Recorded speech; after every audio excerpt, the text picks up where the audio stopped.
No matter what happens with the Tomb Raider brand, every time a new Lara Croft adventure rolls in, it's something that I personally get excited about. Rise of the Tomb Raider is here. It's exclusive to the Xbox One this year.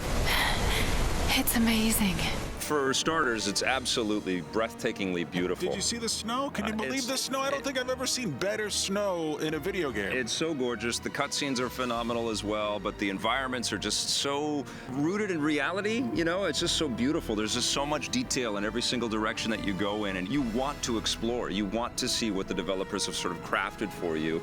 And then you throw in these tuned mechanics that these guys really kind of perfected through the course of the original Tomb Raider, the Crystal D one that they just launched not too long ago, and then the definitive edition. All of that has been finessed. You get a lot of the same types of tools and the same types of equipment. You're right. You get the rope arrows, and you get the exploding arrows, and all kinds of other weaponry too. It does kind of feel like everything has been tightened. Everything is and tuned, and it does feel tighter, more muscular. It feels like there's no nonsense this time around at all. Even the cutscenes feel very efficient. I feel like they keep their eyes on the prize every step of the way through here. You must know what is at stake with this operation. Yes, but no. No. You don't. No. How could someone like you?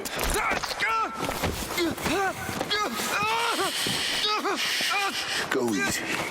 This was one that I couldn't put down when I picked it up. I had to finish it. I couldn't think about any other video game. You have an game. addiction, though. Yeah, but this, I mean, you've got a problem. I do have a problem. I brought you here to have a talk with you. Particularly when the design is this, you know, tuned and fun and addictive. This is also very close to the Nathan Drake Uncharted series, and I know you're hungry for that. I really am. Okay. And, you know, and I think by Sony giving these guys a bit of a berth here, they've been able to come in and sort of take a little bit of that adventuring out of there. But they've thrown in more tombs to kind of explore and get. I like that, the optional tombs on the side, and I could never say no to it. And I feel like they're not just cursory experiences, they're really full 3D, fleshed out experiences, and they're really nice digressions in the game, and I can't say no to these things, and I suggest that you take every single one of those. Well, and I think you will. I mean, particularly because this is really an emphasis on single player and sort of leaderboard sort of competition with your friends and stuff.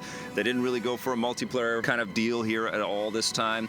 I think wisely so. I think you kind of split your focus when you're building. I don't want multiplayer in my Lara Croft game. She's a private woman. She's independent. She does it on her own. She doesn't want to do it with a group of other people, man. And that is one of the problems that I have with the game. And one of the reasons why I don't think the modern Tomb Raider games are resonating the same way that the Uncharted games are.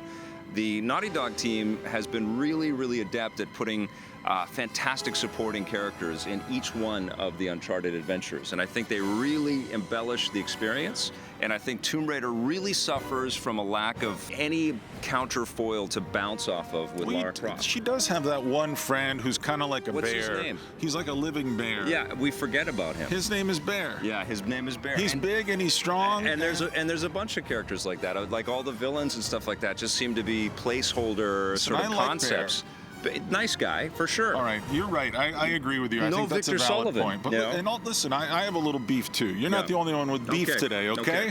I still have a little bit of a beef, and I agree she's a much more fully realized woman. Yes. But I still feel like there are some moments in the game where she's sexualized, and I feel like we're hypersensitive towards that kind of thing right now. But I often am thinking, why is she wearing that shirt? Why can't she put another sweater on? Why can't she cover up a little bit? Her pants are so tight. Why should I be ogling this character who I should be walking in her shoes, not ogling her? It's not up to us to define how women dress. I'm just telling you guys what my experience is. That was my experience. I ogled. That's all good.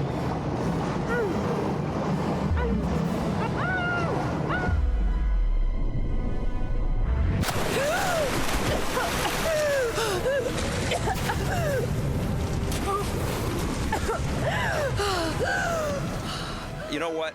Complaints aside, I love this it's all great. All of my complaints are moot because I think you should buy this game. Xbox One owners, you got to be happy right now. Where are you giving Rise of the Tomb Raider? I'm giving it a 9. How about you? Bag of 9s is open. 9 from me too. Right on. If you want more EP, go to our website, epn.tv, for bonus content and full episodes. We're also on Facebook and Twitter.